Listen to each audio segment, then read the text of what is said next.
कांग्रेस के पदाधिकारी और नेतागण, आप सबका बहुत बहुत स्वागत इस सभा में। लेकिन सबसे बड़ा स्वागत और धन्यवाद मेरी अपनी कर्नाटका की बहनों को, जो इतनी बड़ी तादाद में यहाँ आई हैं मेरी बातों को सुनने के लिए, और इतने समय से आप सब इंतजार कर रही हैं। मेरे भाइयों को भी बहुत बहुत स्वागत और धन्यवाद। आपको देख के बहुत खुशी होती है। ನಿಮ್ಮನ್ನೆಲ್ಲ ನೋಡಿ ನನಗೆ ತುಂಬಾ ಖುಷಿ ಆಗ್ತಾ ಇದೆ। खास तौर से मेरी बहनें, ನಿಮ್ಗೆಲ್ರಿಗೂ ಮೇಡಮ್ ನ ನೋಡಿ ಖುಷಿ ಆಗ್ತಾ ಇದೆಯಾ ಇಲ್ವಾ? मैं जानती हूँ कि आप कितनी मेहनत करते हो। ನನಗೆ ಗೊತ್ತಿದೆ ನೀವೆಲ್ಲ ಎಷ್ಟು ಕಷ್ಟ ಪಡ್ತೀರಾ ಅಂತ। मैं जानती हूँ कि घर का बोझ किस तरह से संभालती हो, घर में काम करती हो, सब परिवार वालों की देखभाल करती हो, खेती में भी काम करती हो, जहाँ हाथ पटाना हो वो भी करते हो, और बाहर जिसकी नौकरी है वो जाके नौकरी भी करती है, तो घर आकर घर को संभालती है और घर को देखती है। ನನಗೆ ಗೊತ್ತಿದೆ ಒಂದು ಹೆಣ್ಣು ಮಗಳು ಮನೆಯಲ್ಲಿ ಎಷ್ಟು ಕಷ್ಟ ಪಡ್ತಾಳೆ, ಮನೆಯಲ್ಲಿ ಅಡಿಗೆ ಮಾಡ್ತಾಳೆ, ಮಕ್ಕಳನ್ನ ನೋಡ್ಕೊಳ್ತಾಳೆ, ಹೊರಗಡೆ ಹೋಗಿ ಕೂಲಿ ಮಾಡ್ತಾಳೆ, ಕೆಲಸ ಮಾಡ್ತಾಳೆ, ಮನೆಗೆ ಬಂದು ಮತ್ತೆ ಮನೆಯನ್ನೆಲ್ಲರನ್ನು ಸಂಭಾಳಿಸ್ತಾಳೆ ಅಂತ ನನಗೆ ಗೊತ್ತಿದೆ। अगर किसी का जीवन संघर्ष का जीवन है तो वो आपका है मेरी बहनों। ಯಾವುದಾದ್ರೂ ಒಂದು ಬದುಕು ಸಂಘರ್ಷದ ಬದುಕಿದ್ರೆ ಅದು ಹೆಣ್ಣು ಮಗಳ ಸಂಘರ್ಷ, ಅದು ಹೆಣ್ಣು ಮಗಳ ಬದುಕು। और मैं ये भी जानती हूँ कि इस संघर्ष के लिए आपको कम पहचाना जाता है। ನನಗೆ ಗೊತ್ತಿದೆ ಈ ಸಂಘರ್ಷ ಮಾಡಕ್ಕೆ, ಈ ಹೆಣ್ಣಿನ ಕಷ್ಟಗಳಿಗೆ ಎಷ್ಟು ಕಷ್ಟ ಇದೆ ಅವಳಿಗೆ ಅಂತ ನನಗೆ ಗೊತ್ತಿದೆ। कि जितना आप काम करती हो, जितना आप मेहनत करती हो, शायद कई पुरुषों से ज्यादा, लेकिन उनको ज्यादा पहचाना जाता है। ನನಗೆ ಗೊತ್ತಿದೆ ಹೆಣ್ಣು ಮಗಳು ಎಷ್ಟು ಕಷ್ಟ ಪಡ್ತಾಳೆ ಅಂದ್ರೆ ಎಷ್ಟೋ ಗಂಡಸರಿಗಿಂತ ಜಾಸ್ತಿ 365 ದಿನ ಕಷ್ಟ ಪಡ್ತಾಳೆ, ಆದ್ರೆ ಅದಕ್ಕೆ ನಮಗೆ ವ್ಯಾಲ್ಯೂವೇ ಸಿಗಲ್ಲ। खास तौर से जो घर पे काम करती हैं, जो गृहस्थ महिलाएं हैं, बहुत कम समझा जाता है कि उन पर कितना बोझ होता है और कितनी मेहनत करती हैं और दिन रात कितना काम करती हैं। ಮನೆಯಲ್ಲಿ ಕೆಲಸ ಮಾಡ್ತಾಳಲ್ಲ ಆ ಹೆಣ್ಣು ಮಗಳು ಮುಖ್ಯವಾಗಿ ಎಷ್ಟು ಕಷ್ಟ ಪಡ್ತಾಳೆ, ಯಾವ ತರ ಅವಳು ಸಂಭಾಳಿಸ್ತಾಳೆ ಅವಳ ದಿನನಿತ್ಯ ಕೆಲಸಗಳನ್ನ, ಅವಳ ಕಾರ್ಯಗಳನ್ನ, ಬಹಳ ಬೋझನ ಬಹಳ ಭಾರನ್ನ ಹೊರ್ಕೊಂಡು ಅವಳು ನಡೀತಾಳೆ। मुझे बहुत बहुत गर्व है कि पिछले साल जब मैं उत्तर प्रदेश की प्रभारी थी, तब हमने महिलाओं के लिए बहुत नई नई योजनाएं, बहुत नए सवाल और नई आइडियाज उठाई। ನಾನು ಉತ್ತರ ಪ್ರದೇಶದಲ್ಲಿ ಇದ್ದಾಗ ಅಲ್ಲಿರೋ ಹೆಣ್ಣು ಮಕ್ಕಳ ಜೊತೆ ಹೊಸ ಹೊಸ ಅವರಿಗೆ ಅಲ್ಲಿನ ಹೆಣ್ಣು ಮಕ್ಕಳ ಕಷ್ಟಗಳನ್ನ, ಸಂಘರ್ಷಗಳನ್ನ ನೋಡಿ ಹೊಸ ಹೊಸ ಯೋಜನೆಗಳನ್ನ ನಾನು ತಂದೆ ಅಲ್ಲಿ ಉತ್ತರ ಪ್ರದೇಶದ ಹೆಣ್ಣು ಮಕ್ಕಳಿಗೆ। क्योंकि वो एक पहल थी हमारे लिए, और उसके बाद हमने देखा कि बहुत सारे राजनीतिक दल महिलाओं के सवाल उठाने लगे। ಅಲ್ಲಿ ಹೆಣ್ಣು ಮಕ್ಕಳಿಗೆ ನಾನು ಜಾಸ್ತಿ ಪ್ರಾತಿನಿಧ್ಯ ಕೊಟ್ಟೆ, ಆದ್ರೆ ಅಲ್ಲಿರೋ ಬೇರೆ ರಾಜಕೀಯದವ್ರು ಇರ್ತಾರಲ್ಲ ಆ ಹೆಣ್ಣು ಮಗಳ ಬಗ್ಗೆ ಹಲವಾರು ಸವಾಲುಗಳನ್ನ ಎತ್ತಿದ್ರು। मुझे खुशी हुई कि कुछ ही महीनों पहले एक चुनाव में अनेक दलों ने महिलाओं के लिए एक अलग वो मैनिफेस्टो निकाला। ಮೊನ್ನೆ ಲಾಸ್ಟ್ ಟೈಮು ಆ ಬೇರೆ ಬೇರೆ ಏನು ಈಗ ಬಿಜೆಪಿ ಈ ತರ ಜನತಾದಳ ಇದಾವಲ್ಲ, ಇವೆಲ್ಲ ಹೆಣ್ಮಕ್ಳಿಗೋಸ್ಕರ ಏನೇನೋ ಮ್ಯಾನಿಫೆಸ್ಟೋಗಳನ್ನ, ಏನೇನೋ ನಿಯಮಗಳನ್ನ, ಯೋಜನೆಗಳನ್ನ ತಂದ್ರು। और मुझे बहुत ही ज्यादा गर्व है कि कांग्रेस पार्टी ने इस चुनाव में कर्नाटका में ये तय किया है कि महिलाओं को 2000 रुपए हर महीने मिलेंगे। ನನಗೆ ತುಂಬಾ ಹೆಮ್ಮೆ ಇದೆ, ಆದ್ರೆ ನನ್ನ ಕಾಂಗ್ರೆಸ್ ಪಕ್ಷ ಹೆಣ್ಣು ಮಗಳಿಗೆ ಪ್ರತಿ ತಿಂಗಳು ಕಾಂಗ್ರೆಸ್ ಪಕ್ಷ ಬಂದ್ರೆ 2000 ಮನೆ ಹೆಣ್ಣು ಮಗಳಿಗೆ ಕೊಡ್ತೀವಿ ಅಂತ। ये आपके खाते में जाएगा ये पैसा, ಇದು ನಿಮ್ಮ ಅಕೌಂಟ್ಗೆ ಸೀದಾ ಹೋಗುತ್ತೆ, ಯಾರು ಮೀಡಿಯೇಟರ್ಗಳಿಲ್ಲ। और ये इस बात की पहचान है कि आप कितनी मेहनत करती हो, कि आप समाज को बनाए रखती हो, कि पूरे परिवार की परवरिश, अगले जितने भी बच्चे हैं आपके उतने की परवरिश आपके हाथों में है। ಇದು ಯಾಕೆ ಮಾಡ್ತಾ ಇದೀವಿ? ಹೆಣ್ಣು ಮಗಳಿಗೆ ಯಾಕೆ ನಾವು ಪ್ರತಿ ತಿಂಗಳ ಅವಳ ಅಕೌಂಟ್ಗೆ 2,000 ರೂಪಾಯಿ ಹಾಕ್ಬೇಕು ಅಂತ ನಿರ್ಣಯ ಮಾಡಿದೀವಿ ಅಂದ್ರೆ, ನಮಗ್ ಗೊತ್ತಿದೆ ಹೆಣ್ಣು ಎಷ್ಟು ಕಷ್ಟ ಪಡ್ತಾಳೆ, ಆ ಮನೆಯ ಭಾರವನ್ನ ಹೊತ್ತು ಹೋರಾಟ ಮಾಡ್ತಾಳೆ, ಆ ಹೆಣ್ಣು ಸುಖವಾಗಿರ್ಬೇಕು ಅಂತ ಹೇಳಿ ನಾವು ಈ ನಿಯಮನ ತಂದಿದೀವಿ ಅಂತ ಹೇಳ್ತಾ ಇದ್ದಾರೆ। समाज का, देश का, प्रदेश का भविष्य बनाने वाली महिला ही होती है। ಈ ದೇಶವನ್ನ ಯಾರಾದ್ರೂ ಕಟ್ಟಬೇಕು ಅಂತಂದ್ರೆ ಅದು ಹೆಣ್ಣು ಮಾತ್ರ। क्योंकि बच्चों का देखभाल आप करती हो, ಮಕ್ಕಳನ್ನ ನೋಡ್ಕೊಳ್ಳೋದ್ರಿಂದ ನೀವೇ ಮಾಡೋದು, और उनको सिखाती हो, ಅವರಿಗೆ ಪಾಠ ಸಹ ನೀವು ಕಲಿಸ್ಕೊಡ್ತೀರಾ। और जो हमारी संस्कृति है, सभ्यता है, वो बच्चों को आप देती हैं। ನಮ್ ಸಂಸ್ಕೃತಿ, ನಮ್ ನಡೆ ನುಡಿ, ನೀನ್ ಹೆಂಗಿರ್ಬೇಕು, ನೀನ್ ಹೆಂಗ್ ದೊಡ್ಡವನಾಗ್ಬೇಕು ಅಂತೆಲ್ಲ ಹೆಣ್ಣು ಹೇಳ್ಕೊಡ್ತಾಳೆ। इसीलिए मैं आपसे एक बात कहना चाहती हूँ। आज मैं यहाँ पर चुनाव के लिए खड़ी हूँ, इस मंच पे चुनाव के प्रचार के लिए आई हूँ। ನಾನು ಅದಕ್ಕೆ ಇವತ್ತು ನಾನಿಲ್ಲಿ ನಿಂತಿದ್ದೀನಿ, ಚುನಾವಣೆಗೆ ಬಂದಿದೆ, ಚುನಾವಣೆ ಪ್ರಚಾರಕ್ಕೆ ನಾನು ಬಂದಿದ್ದೀನಿ, ನಿಮ್ಗೆಲ್ಲರಿಗೂ ಒಂದು ವಿಷಯ ಹೇಳಕ್ಕೆ ನಿರ್ಣಯ ಮಾಡಿದ್ದೀನಿ। लेकिन इससे पहले कि मैं आपको बताऊं कि इस भाजपा की सरकार ने कर्नाटका को किस तरह से तबाह किया है इन 3 सालों में, और इससे पहले कि मैं आपको बताऊं कि कांग्रेस पार्टी क्या करना चाहती है आपके लिए और क्या किया है अतीत में कांग्रेस पार्टी ने कर्नाटका के लिए, मैं आपसे कुछ अलग सी बातें करना चाहती हूँ। ಈ ಬಿಜೆಪಿ ಪಕ್ಷ ಕಡೆಯ 4 ವರ್ಷಗಳಲ್ಲಿ ನಮ್ಮನ್ನ ಹೆಂಗೆ ತುಳಿದಿಟ್ಟಿದೆ ಅಂತ ನಾನು ನಿಮಗೆ ಹೇಳಕ್ ಇಷ್ಟಪಡ್ತೀನಿ। ನಾವು ಕಾಂಗ್ರೆಸ್ ಪಕ್ಷ ಏನ್ ಮಾಡ್ತೀವಿ ಅಂತ ನಾನು ನಿಮಗೆ ಹೇಳ್ತೀನಿ। क्योंकि मैं भी एक महिला हूं, मेरे भी बच्चे हैं, मैं भी उनका भविष्य बनाना चाहती हूं। मैं भी समझती हूं कि एक परिवार के लिए क्या जरूरी है, कौन सी चीजें उस परिवार को बनाती हैं, मजबूत करती हैं। ನಾನು ಒಬ್ಳು ಹೆಣ್ಣು, ನನಗೂ 2 ಮಕ್ಕಳಿದ್ದಾರೆ, ನನಗ್ ಗೊತ್ತು ಆ ಹೆಣ್ಣಿನ ಕಷ್ಟ ಏನು, ಆ ಹೆಣ್ಣು ಹೇಗೆ ಮನೆಯನ್ನ ಕಟ್ತಾಳೆ, ಆ ಹೆಣ್ಣಿಗೆ ಯಾವ್ಯಾವ್ದು ಕಷ್ಟಗಳಿದೆ, ಆ ಹೆಣ್ಣಿಗೆ ಎಷ್ಟು ಸವಾಲುಗಳಿದೆ, ಅದೆಲ್ಲ ನನಗ್ ಗೊತ್ತಿದೆ। तो देखो अपने बच्चों के लिए हम क्या चाहते हैं। ನಾವು ನಮ್ಮ ಮಕ್ಕಳಿಗೆ ಏನೆಲ್ಲ ಮಾಡಬೇಕು ಅನ್ಕೊಳ್ತೀವಿ। सबसे पहले तो हम चाहते हैं कि उनकी सेहत अच्छी हो। ಮೊದಲಿಗೆ ನಮ್ಮ ಮಕ್ಕಳು ಚೆನ್ನಾಗಿರ್ಬೇಕು, ಅವ್ರ ಆರೋಗ್ಯವಾಗಿರ್ಬೇಕು ಅನ್ಕೊಳ್ತೀವಲ್ವಾ। हम चाहते हैं कि उनकी पढ़ाई लिखाई अच्छी हो, ಅವರು ಚೆನ್ನಾಗಿ ಓದಬೇಕು ಅನ್ಕೊಳ್ತೀವಿ ನಾವು।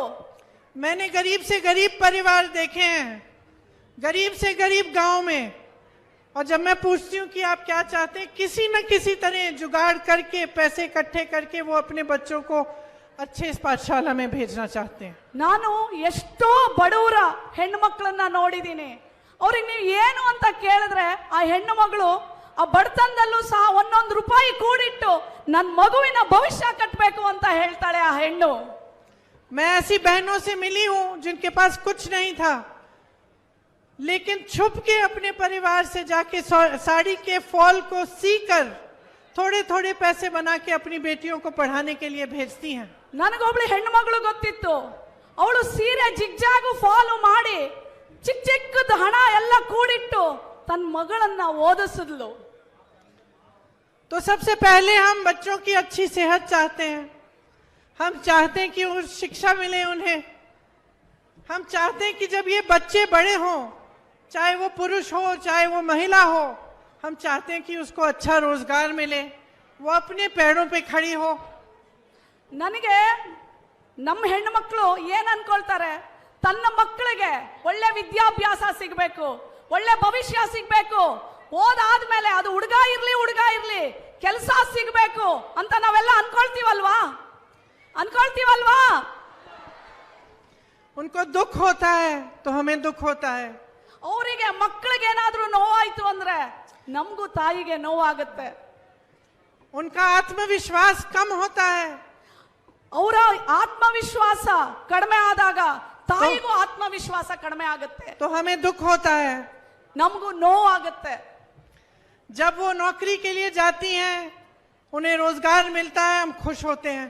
ನಮ್ಮ ಮಕ್ಕಳು ಕೆಲಸಕ್ಕೆ ಅಂತ ಹೋದಾಗ ಕೆಲಸ ಸಿಕ್ಕಿದಾಗ ನಮ್ಗೆ ಎಷ್ಟು ಖುಷಿ ಆಗುತ್ತಲ್ವಾ?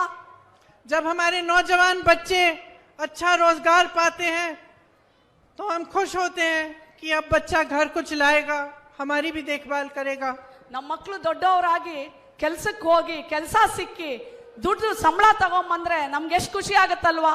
ನಮ್ಮನ್ನು ನಮ್ಮ ಮಕ್ಕಳು ನೋಡ್ಕೊಳ್ತಾರೆ ಅನ್ನೋ ಒಂದು ಭರವಸೆ ನಮ್ಗೆಲ್ರಿಗೂ ಮೂಡುತ್ತಲ್ವಾ?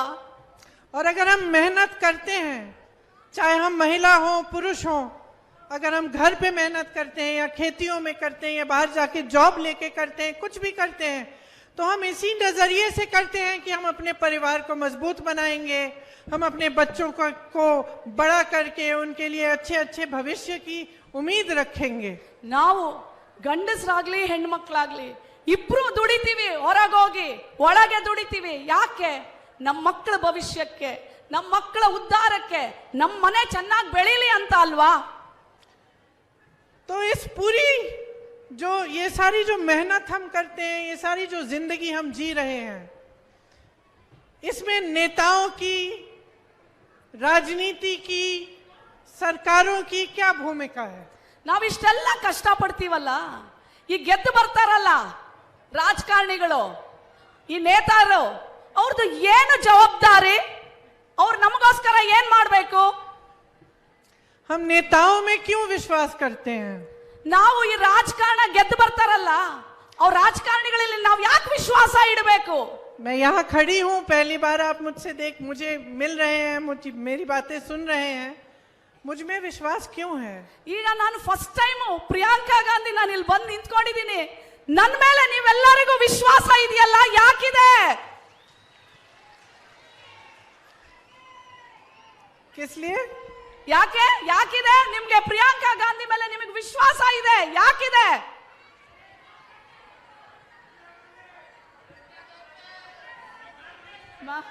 इंदिरा गांधी, क्योंकि आप कांग्रेस में विश्वास करते हैं और कहा कि इंदिरा गांधी जी का नाम लिया।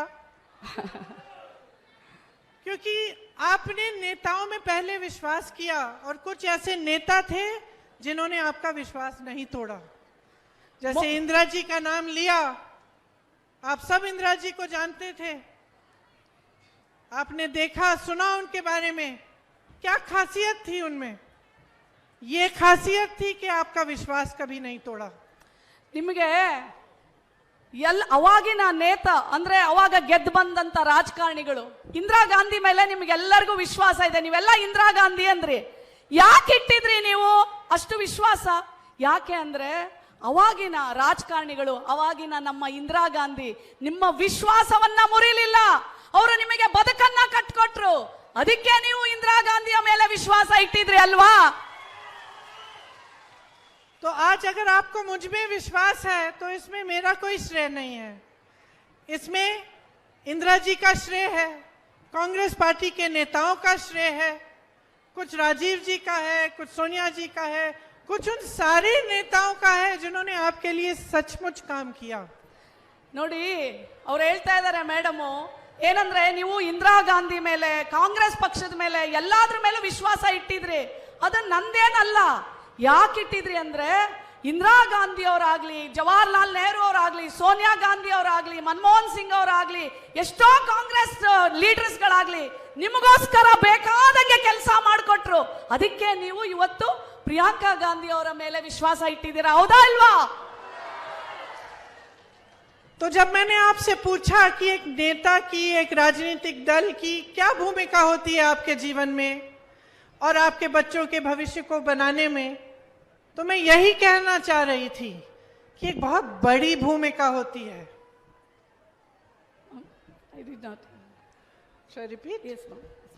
तो जब मैंने आप सबसे पूछा कि नेता की, राजनीतिक दल की, सरकार की क्या भूमिका होती है आपके जीवन में, आपके बच्चों के भविष्य को बनाने में, तो मैंने इसीलिए पूछा। ನಾನು ನಿಮ್ಗೆಲ್ಲ ಯಾಕೆ ಕೇಳ್ದೆ ಹೇಳ್ರಿ? ನೀವು ಯಾಕೆ ಯಾವ ಪಕ್ಷದ ಮೇಲೆ ನಂಬಿಕೆ ಇಡಬೇಕು, ಯಾವ ರಾಜಕಾರಣಿ ಮೇಲೆ ನಂಬಿಕೆ ಇಡಬೇಕು ಅಂತ ನಾನು ನಿಮ್ಗೆ ಯಾಕೆ ಕೇಳಿದೆ ಗೊತ್ತಾ? क्योंकि बहुत बड़ी भूमिका होती है। ಯಾಕೆ ಅಂದ್ರೆ ಒಬ್ರು ರಾಜಕಾರಣಿ ಅಂದ್ರೆ ಬಹಳ ದೊಡ್ಡ ಜವಾಬ್ದಾರಿ ಅದು। अब इस सड़क को देखिए, अगर कोई किसी गांव में बीमार है और आपको अस्पताल ले जाना है, आप कोई अस्पताल नहीं है, कोई अच्छी सड़क नहीं है, अगर अस्पताल है तो अच्छा डॉक्टर नहीं है, तो आप क्या करेंगे? ನೋಡಿ, ನಿಮ್ಗೆ ಯಾರಿಗಾದ್ರೂ ಒಬ್ರಿಗೆ ಹುಷಾರಿಲ್ಲ, ನಿಮ್ಮ ಮಕ್ಕಳಿಗೆ ಯಾರಿಗಾರು ಹುಷಾರಿಲ್ಲ, ರಸ್ತೆಗಳು ನೋಡ್ರಿ, ರಸ್ತೆಗಳಿಲ್ಲ ಅಂದ್ರೆ, ಆಸ್ಪತ್ರೆಗಳಿಲ್ಲ ಅಂದ್ರೆ ಏನಾಗುತ್ತೆ ನಿಮಗೆ? किसी ने सड़क को बनाने में पैसे खाए हों 40%, और इस सड़क में इतने सारे गड्ढे हैं, या अस्पताल में दवाइयां नहीं आई क्योंकि कोई नेता उसके पैसे खा रहा है, या आपके गांव में पाठशाला नहीं है, आप कितनी भी मेहनत कर लें, दिन रात मेहनत कर लें, खाना ना खा के अपने बच्चों को खिला के मेहनत करें, और कोई स्कूल ही नहीं है जिसमें जा सकते हैं, तो आप क्या करेंगे? ರಸ್ತೆಗಳಿಲ್ಲ, ಆಸ್ಪತ್ರೆಗಳಿಲ್ಲ, ಸ್ಕೂಲ್ಗಳಿಲ್ಲ, ಎಲ್ಲಾ ಕೆಲಸದಲ್ಲೂ 40% ಭ್ರಷ್ಟಾಚಾರ, ಕಮಿಷನ್ ತಗೊಳ್ತಾ ಇದಾರಲ್ಲ, ಅವಾಗ ನೀವೆಲ್ಲ ಏನ್ ಮಾಡ್ಬೇಕು? तो क्या आपको अपने जीवन में सिर्फ आपको ही मेहनत करना है? सुबह से शाम तक आप मेहनत करें, कमाएं, ईमानदारी से कमाएं, अपने आत्मविश्वास को रख के, अपने देश, अपने प्रदेश पे, अपने गांव पे गर्व करके, लेकिन आप ही करें और नेता आपके साथ विश्वासघात करे, कमीशन खोरी करे, 40% की सरकारें बनाएं, जो पैसे आपकी सड़कों पे, आपके नालों पे, आपके घरों पर, आपकी पाठशालाओं पे, आपके अस्पतालों में जाने चाहिए, वो खुद खा के अपने घर में लगा ले, तो इससे बड़ा विश्वासघात कोई हो सकता है? ನಾವು ಹಗಲು ರಾತ್ರಿ ಕಷ್ಟಪಟ್ಟು ದುಡಿತೀವಿ, ಹೌದಲ್ವಾ? ಆದ್ರೆ ಈ ರಾಜಕಾರಣಿಗಳು ಏನ್ ಮಾಡ್ತಾ ಇದ್ದಾರೆ? ರಸ್ತೆಗಳಲ್ಲಿ ಮೋಸ ಮಾಡ್ತಾರೆ, ಸ್ಕೂಲ್ಗಳು ಕಟ್ಟಲ್ಲ, ಆಸ್ಪತ್ರೆಗಳಲ್ಲಿ ಕಟ್ಟಲ್ಲ, 40% ಎಲ್ಲಾದ್ರಲ್ಲೂ ಕಮಿಷನ್ ತಗೊಂಡು ನಮ್ಮ ವಿಶ್ವಾಸವನ್ನ ಮುರಿತಾ ಇದ್ದಾರೆ। आप अपने बच्चों के लिए ईमानदारी से कमा रहे हो। यहां से मैं अभी जहां से आ रही थी, गन्ने के किसान हैं, गन्ने का दाम नहीं मिल रहा है। ನಾವು ನಮ್ಮ ಮಕ್ಕಳಿಗೋಸ್ಕರ ಕಷ್ಟ ಪಡ್ತಾ ಇದ್ದೀವಿ। ನಾನು ಈ ದಾರಿಯಿಂದ ಬರಬೇಕಾದ್ರೆ ನಾನು ಕಬ್ಬಿನ ತೋಟಗಳನ್ನ ನೋಡಿದೆ, ಆದ್ರೆ ಆ ಕಬ್ಬಿಗೆ ಕೊಡಬೇಕಾದಂತ ಏನು ಅನುದಾನ ಇದೆ ಸರ್ಕಾರದಿಂದ, ಅದು ಸಹ ಕೊಡ್ತಾ ಇಲ್ಲ ಸರ್ಕಾರ। आज देश में किसान औसत 27 रुपए प्रतिदिन कमा रहा है, 27 रुपए। ಇವತ್ತು ರೈತ 27 ರೈತ ಪ್ರತಿದಿನ 27 ರೂಪಾಯಿ ಮಾತ್ರ ಅವನು ಗಳಿಸ್ತಾ ಇದ್ದಾನೆ। आपने बहुत भरोसा करके सरकारें चुनी, ನೀವೆಲ್ಲರೂ ನಂಬಿಕೆ ಇಟ್ಟು ಈ ಸರ್ಕಾರಕ್ಕೆ ವೋಟ್ ಹಾಕಿ ತಂದ್ರಲ್ವಾ? विश्वास करके नेताओं को चुना, ಅವ್ರ ಮೇಲೆ ವಿಶ್ವಾಸ ಇಟ್ಟು ಇವರನ್ನೆಲ್ಲ ಗೆಲ್ಸಿದ್ರಿ। आज वो नेता कितने हजारों करोड़ कमा रहे हैं। ಆದ್ರೆ ಅವನು ಗೆದ್ದಿದಾನಲ್ಲ, ಎಷ್ಟು ಕೋಟಿ ಕೋಟಿ ರೂಪಾಯಿ ಇವತ್ತು ಅವನು ಲೂಟಿ ಮಾಡ್ತಾ ಇದ್ದಾನೆ। आज प्रधानमंत्री के उद्योगपति मित्र, ಆ ಪ್ರಧಾನ ಮಂತ್ರಿ ಅವ್ರ ಜೊತೆ ಒಬ್ಬ ಉದ್ಯೋಗ ಮಿತ್ರ ಇದಾನಲ್ಲ, अडानी जी, ಅದಾನಿ, सारे देश के जितने भी पीएसयू हों, सबसे ज्यादा उन्होंने ही खरीदे हैं, उनको मिल गए हैं, दिए गए उन्हें। ಯಾ ದೇಶದಲ್ಲಿ ಯಾರು ಕೊಂಡ್ಕೊಂಡಿಲ್ಲ ಅಷ್ಟು ಎಲ್ಲ ಪ್ರೈವೇಟ್ ಸೆಕ್ಟರ್ಸ್ ನ ಅವನೇ ಕೊಂಡ್ಕೊಂಡ್ಬಿಟ್ಟಿದ್ದಾನೆ ಇವತ್ತು ಪ್ರಧಾನಿಯ ಸ್ನೇಹಿತ। ये नौजवान बेरोजगार खड़े हैं, इनको रोजगार पीएसयू से मिलता है। ಇಲ್ಲಿ ಇಷ್ಟು ಜನ, ಎಷ್ಟು ನಮ್ಮ ಯುವಕರಿದ್ದಾರೆ ಇಲ್ಲೆಲ್ಲರೂ, ಅವ್ರಿಗೆ ಯಾವ್ದು ಕೆಲಸ ಇಲ್ಲ, लेकिन वो अडानी को दे दिए। ನಾವು ನಮ್ಮ ದೇಶದ ಹಣನೆಲ್ಲಾನು ನಾವು ತಗೊಂಡೋಗಿ ಅವರ ಪ್ರಧಾನಿ ಮಂತ್ರಿಯ ಸ್ನೇಹಿತ ಅದಾನಿ ಕೊಟ್ಬಿಟ್ಟಿದ್ದಾರೆ। वो एक आदमी एक दिन में 1600 करोड़ रुपए कमा रहा है, ಒಂದು ದಿನದಲ್ಲಿ। और आप देश के किसान ಆದ್ರೆ मात्र 27 रुपए। ಈ ಭೂಮಿಯ ರೈತ ಮಾತ್ರ ಎಷ್ಟು ತಗೊಳ್ತಾ ಇದ್ದಾನೆ? तो कब तक ಬರೀ इतनी मेहनत 27 करेंगे? ರೂಪಾಯಿ। कब तक इतनी मेहनत करते रहोगे, ईमानदारी से काम करते रहोगे, दिन रात मेहनत करते रहोगे और कोई आपका पैसा खा रहा होगा? ಎಷ್ಟ್ ದಿನ ನೀವು ಕಷ್ಟ ಹಿಂಗೇ ಪಡ್ತಾ ಇರ್ತೀರಾ? ಆದ್ರೆ ಯಾರೋ ಒಬ್ಬ ನಮ್ಮ ಹಣ, ನಮ್ಮ ದೇಶದ ಹಣ ಎಲ್ಲ ಲೂಟಿ ಮಾಡ್ಕೊಂಡು ಹೋಗ್ತಾ ಇದ್ದಾನೆ, ಒಬ್ಬ ಮಾತ್ರ. आज आपके बेटे रोजगार के लिए जाते हैं तो हर चीज की कीमत है, हर पोस्ट की कीमत है. ಇವತ್ತು ನಮ್ಮನೆ ಮಗ ಕೆಲ್ಸಕ್ಕೆ ಹೋದ್ರೆ ಪ್ರತಿಯೊಂದೂನು ಎಲ್ಲ ಗಗನ ಮುಟ್ಟಿದೆ ಬೆಲೆಗಳು. जूनियर इंजीनियर, असिस्टेंट इंजीनियर, कुछ भी हो, 30, 40, 50, 60 लाख का पोस्ट का फिक्स रेट है. ಯಾವುದೇ ಕೆಲಸ, ಗೌರ್ಮೆಂಟ್ ಕೆಲಸ ಕಾಲ್ಫಾರ್ ಆದ್ರೆ ಎಷ್ಟು ಲಕ್ಷ ಕೊಡಬೇಕು? ಗಿಂಬಳ 30, 40, 50, 60 ಲಕ್ಷ ನಾವು ಲಂಚ ಕೊಡಬೇಕಾಗಿದೆ ನಮ್ಮ ಮಕ್ಕಳ ಕೆಲಸಕ್ಕೋಸ್ಕರ. आप सोचिए, इस सरकार ने कर्नाटका से 1.5 लाख करोड़ रुपए लूटे हैं. ಈ ಸರ್ಕಾರ ನಮ್ಮ ಹಣ 1.5 ಲಕ್ಷ ಕೋಟಿನ ಲೂಟಿ ಮಾಡಿದೆ. ಅದು ನಮ್ಮ ಹಣನ. बहुत बड़े बड़े आंकड़े हैं, बहुत बड़े बड़े आंकड़े हैं. ಹಾ, Big number. ನೀವು ನಿಮ್ಗೆ ಆ ನಂಬರ್ಗಳು 1 ಲಕ್ಷ ಕೋಟಿ ಅಂದ್ರೆ ನಿಮಗೆ ಗೊತ್ತಾ? ಗೊತ್ತಿಲ್ಲ ಅಲ್ವಾ? ಅಷ್ಟು ದೊಡ್ಡ ದುಡ್ಡನ್ನ ಇವರೆಲ್ಲ ಕದ್ದು ಲೂಟಿ ಮಾಡಿದ್ದಾರೆ. इतने बड़े हैं कि समझ में ही नहीं आता. ಎಷ್ಟು ದೊಡ್ಡದು ಅಂದ್ರೆ ನಿಮ್ಗೆ ಅರ್ಥನೂ ಆಗಲ್ಲ. ಅಷ್ಟು ಲಕ್ಷ ಕೋಟಿ ಲೂಟಿ ಮಾಡಿಬಿಟ್ಟಿದ್ದಾರೆ ಇವರು. कितना पैसा होगा ये? ಎಷ್ಟು ದುಡ್ಡು ಇರಬಹುದು ಇದು? क्या किया होगा इन्होंने इसका? ಈ ದುಡ್ಡು ತಗೊಂಡು 1 ಲಕ್ಷ ಕೋಟಿ ಏನ್ ಮಾಡಿದ್ದಾರೆ? क्या अपने घरों में, अपने जीवन में इस्तेमाल किया? क्या किया इन्होंने इसका? ಈ ದುಡ್ಡು ತಗೊಂಡು ಏನ್ ಮಾಡಿದ್ದಾರೆ ಇವರು? ಇವ್ರ ಐಷಾ ಆರಾಮು, ಇವ್ರ ಮನೆ, ಇವ್ರ ಮಕ್ಕಳು ಏನ್ ಮಾಡಿದ್ದಾರೆ ಇವರು ಇಷ್ಟು ದುಡ್ಡು ಲೂಟಿ ಮಾಡಿ? और इस मंच पर खड़े हुए अपनी बहनों के चेहरे देख के मन में ये बात आती है कि क्या कर सकते थे ये लोग इतने पैसों का. ನಾನಿಲ್ಲಿ ನಿಂತ್ಕೊಂಡು ನನ್ನ ಈ ಹೆಣ್ಮಕ್ಳ ಮುಖ ನೋಡ್ತಾ ಇದ್ರೆ ನನ್ಗನ್ಸುತ್ತೆ, ಇಷ್ಟು ಹಣ ನನ್ನ ಹತ್ರ ಇದ್ದಿದ್ರೆ ನಾನು ಈ ಹೆಣ್ಮಕ್ಳಿಗೆಲ್ಲ ಏನೆಲ್ಲ ಮಾಡ್ಬೋದಾಗಿತ್ತು ನಾನು. अगर इनकी नियत सही होती, ಅವ್ರ ನಿಯತ್ತು ಸರಿಯಾಗಿದ್ರೆ ಮಾತ್ರ. तो मैं बताऊं आपको, 1.5 लाख करोड़ रुपए की कर्नाटका में 100 एम्स के अस्पताल बन सकते थे. ನಿಮಗ್ ಗೊತ್ತಾ, ಇಷ್ಟು ದುಡ್ಡು ನನ್ನ ಹತ್ರ ಏನಾದ್ರೂ ಇದ್ದಿದ್ರೆ 100 ಏಮ್ಸ್ ಅಂದ್ರೆ ದೊಡ್ಡ ಆಸ್ಪತ್ರೆ, 100 ದೊಡ್ಡ ಆಸ್ಪತ್ರೆಗಳನ್ನ ನಿಮಗೋಸ್ಕರ ಕಟ್ಟಿಸಬಹುದಾಗಿತ್ತು. 187 ESI हॉस्पिटल बन सकते थे. 177 ESI ಹಾಸ್ಪಿಟಲ್ಗಳನ್ನ ನಿಮಗೋಸ್ಕರ ಕಟ್ಟಿಸಬಹುದಾಗಿತ್ತು. आपके बच्चों की पढ़ाई के लिए 30,000 स्मार्ट क्लासरूम बन सकते थे. 30,000. 30,000 ಸ್ಮಾರ್ಟ್ ಕ್ಲಾಸ್ಗಳು ನಿಮ್ಮ ಮಕ್ಕಳಿಗೆ, ಗೌರ್ಮೆಂಟ್ ಶಾಲೆ ತರ ಅಲ್ಲ, 30,000 ಸ್ಮಾರ್ಟ್ ಕ್ಲಾಸ್ಗಳನ್ನ ನಿಮಗೋಸ್ಕರ ನಾವು ಕಟ್ಟಿಸಬಹುದಾಗಿತ್ತು. 750 किलोमीटर लंबी मेट्रो बन सकती थी जैसे बेंगलुरु में है. 750 ಕಿಲೋಮೀಟರ್ ಮೆಟ್ರೋ ಟ್ರೈನ್ ಮಾಡಿಸಬಹುದಾಗಿತ್ತು ನಾವು. 2250 किलोमीटर की 6 लेन की एक्सप्रेसवेज बन सकती थी. 2250 ಕಿಲೋಮೀಟರ್ಗಳ ಹೆದ್ದಾರಿಯನ್ನ ನಾವು ನಿರ್ಮಾಣ ಮಾಡಬಹುದಾಗಿತ್ತು. गरीबों के लिए 30 लाख अफोर्डेबल घर बन सकते थे. ಬಡವರಿಗೆ, अफोर्डेबल हाउसिंग जिसको बोलते हैं.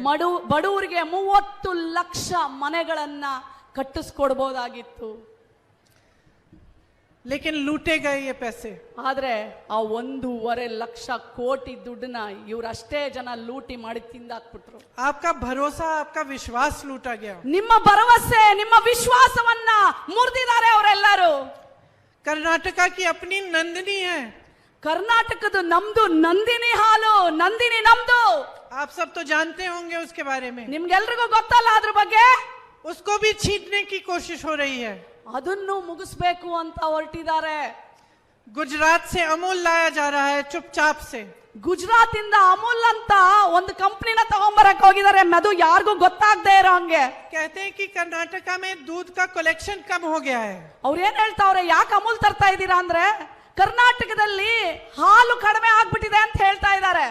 लेकिन उसी कर्नाटका में जब कांग्रेस की सरकार थी तो दूध इतना था कि हम क्षीरधारे और क्षीर भाग्य जैसी योजना बना सकते थे. ಕಾಂಗ್ರೆಸ್ ಸರ್ಕಾರ ಇದ್ದಾಗ ಹಾಲು ಹೆಚ್ಚಿಗೆ ಜಾಸ್ತಿ ಆಗ್ತಾ ಇದೆ ಅಂತ ಹೇಳ್ಬಿಟ್ಟು ಸ್ಕೂಲ್ ಮಕ್ಕಳಿಗೆಲ್ಲ ಕೆನೆ ಬರಿತಾ ಬಿಸಿ ಬಿಸಿ ಹಾಲನ್ನ ಕೊಟ್ಟಿದ್ವಿ ನಾವು. इतना नंदिनी का इतना दूध का कलेक्शन था कि स्कूलों में हम बच्चों को दूध दे सकते थे. ಇಷ್ಟೊಂದು ಹಾಲಿತ್ತು ನಮ್ಮ ಹತ್ರ.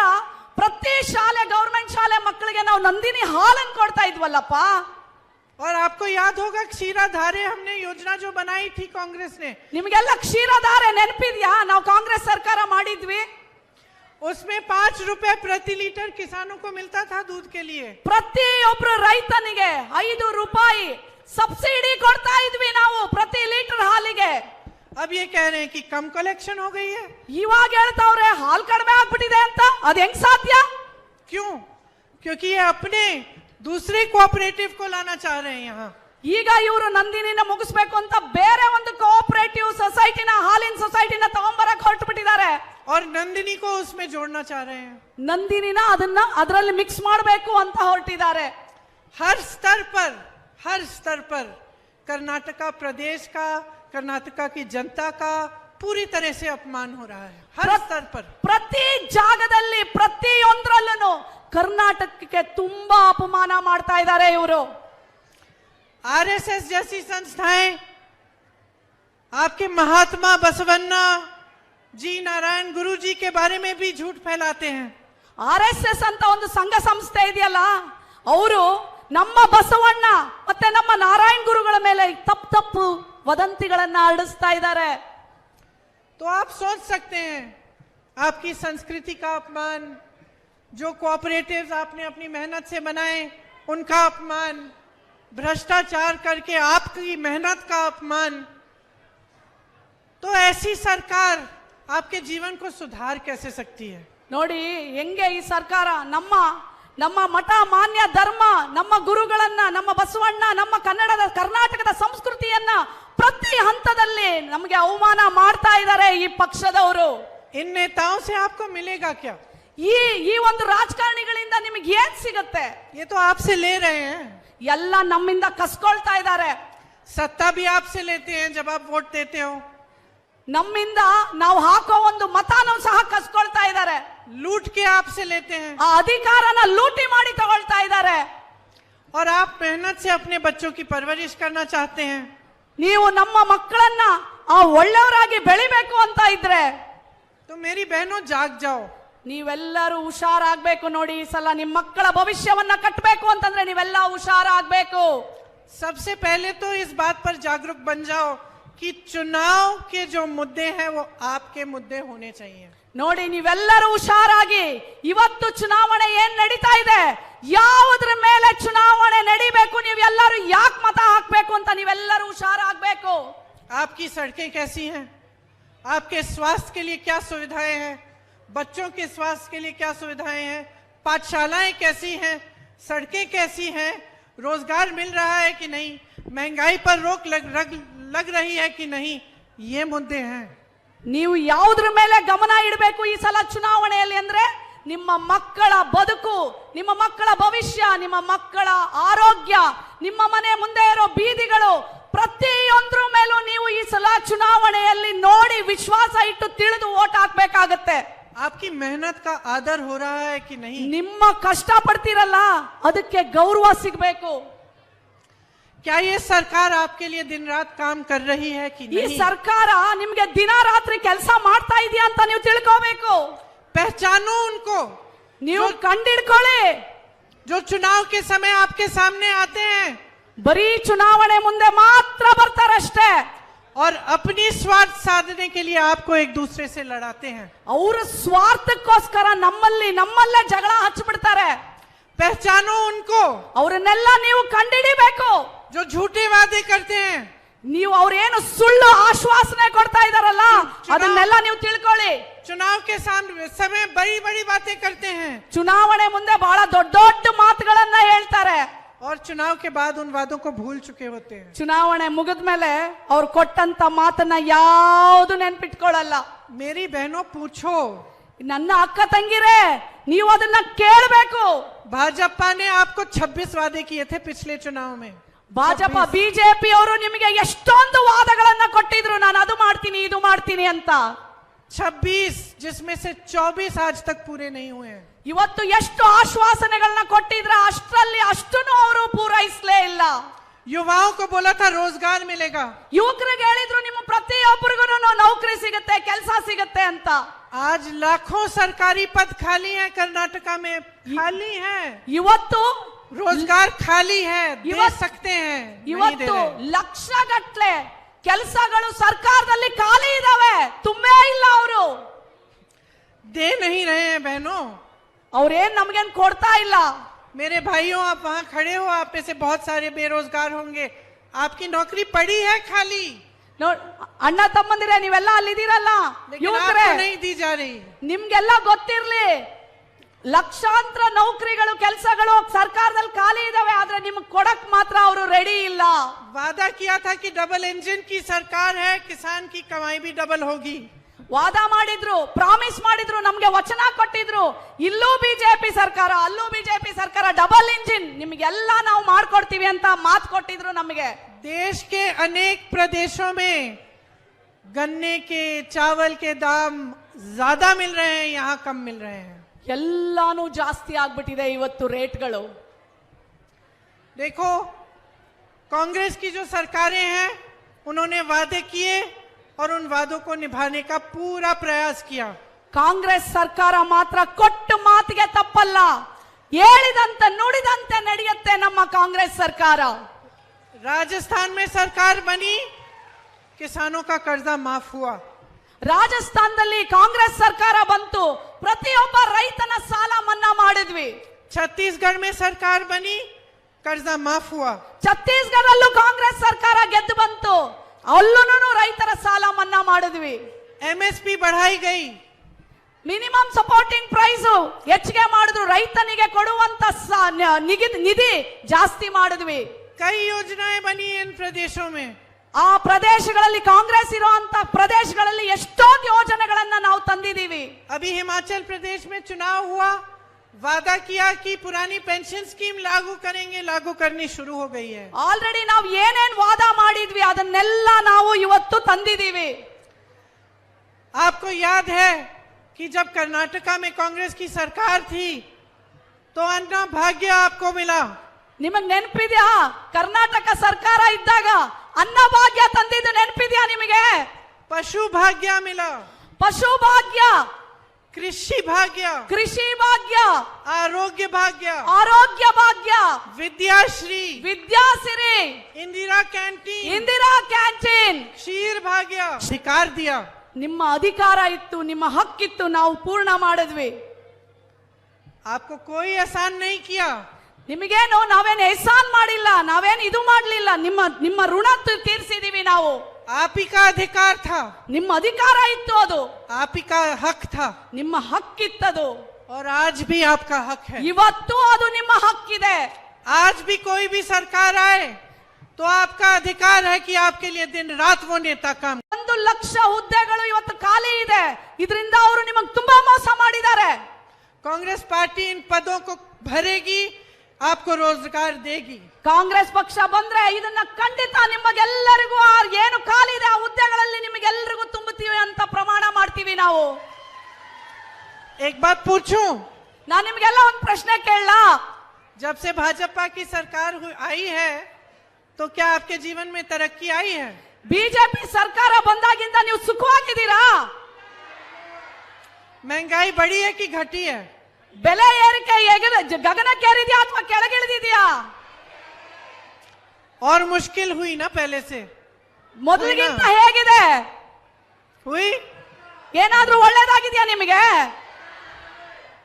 इसीलिए कांग्रेस कह रही है कि इसकी हमारी सरकार आएगी तो 200 यूनिट बिजली आपको फ्री मिलेगी। ನಮ್ ಕಾಂಗ್ರೆಸ್ ಸರ್ಕಾರ ಬಂದ್ರೆ ನಿಮ್ಗೆ ಪ್ರತಿ ಮನೆಗಳಿಗೆ 200 ಯೂನಿಟ್ ಕರೆಂಟ್ ಬಿಲ್ ಕಟ್ಟಂಗಿಲ್ಲ, ಫ್ರೀ. 10 किलो ಪ್ರತಿ ತಿಂಗಳು 3000 ಅವರಿಗೆ ನಾವು ಹಾಕ್ತೀವಿ. जिसके पास डिप्लोमा है उसको 1500 रुपए पर महीने मिलेगा। ಎಷ್ಟು ಜನಕ್ಕೆ ಡಿಪ್ಲೊಮಾ ಮಾಡಿರೋ ಮಕ್ಕಳಿದ್ದೀರಾ ಅವರಿಗೆ 1500 ನಿಮ್ಮ ಅಕೌಂಟಿಗೆ ಹಾಕ್ತೀವಿ. और एक बार फिर मैं अपनी बहनों को बताती हूँ कि 2000 रुपए महीने आपको भी मिलेंगे। ನಾನ್ ಮತ್ತೆ ಹೇಳಕ್ ಇಷ್ಟಪಡ್ತೀನಿ, ನಿಮ್ಗೆ ಹೆಣ್ಮಕ್ಳಿಗೆ ಪ್ರತಿ ತಿಂಗಳು ನಿಮ್ಮ ಅಕೌಂಟ್ಗೆ 2,000 ರೂಪಾಯಿ ಬರುತ್ತೆ. और ये इसलिए नहीं कह रहे हैं हम कि हम सोच रहे हैं कि हम ऐसा कहेंगे तो आप वोट दोगे, हम सत्ता में ನೀವು आएंगे. ನನ್ನನ್ನ ಹಂಗ್ ತಿಳ್ಕೊಬೇಡಿ. ನಾವು 2,000 ಕೊಡ್ತೀವಿ, 2,500 ಕೊಡ್ತೀವಿ, 3,000 ಕೊಡ್ತೀರಿ ಅಂತ ತಕ್ಷಣ ನಮ್ಗೆ ಓಟ್ ಹಾಕ್ತೀರಾ ಅಂತ ನಾನು ಹೇಳ್ತಾ ಇಲ್ಲ. नहीं, ಇಲ್ಲ, हम इसलिए कह रहे हैं क्योंकि हमें आपकी परवाह है. ನಾವ್ ಯಾಕೆ ಮಾಡ್ತಾ ಇದೀವಿ ಅಂದ್ರೆ ನಿಮ್ ಬಗ್ಗೆ ನಾವು ಕಾಳಜಿ ಇದೆ, ನಿಮ್ ಬಗ್ಗೆ ನಾವು ಕೇರ್ ಮಾಡ್ತೀವಿ, ನೀವು ಚೆನ್ನಾಗಿರ್ಬೇಕು ಅಂತ ನಾವ್ ಇದೆಲ್ಲ ವಾಪಸ್ ಮಾಡಕ್ಕೆ ರೆಡಿ ಆಗಿದೀವಿ. क्योंकि हम जानते हैं कि कितना संघर्ष कर रहे हैं आप. ನಮಗ್ ಗೊತ್ತಿದೆ ನೀವೆಲ್ಲ ಎಷ್ಟು ಕಷ್ಟ ಪಡ್ತಾ ಇದ್ದೀರಾ ಅಂತ.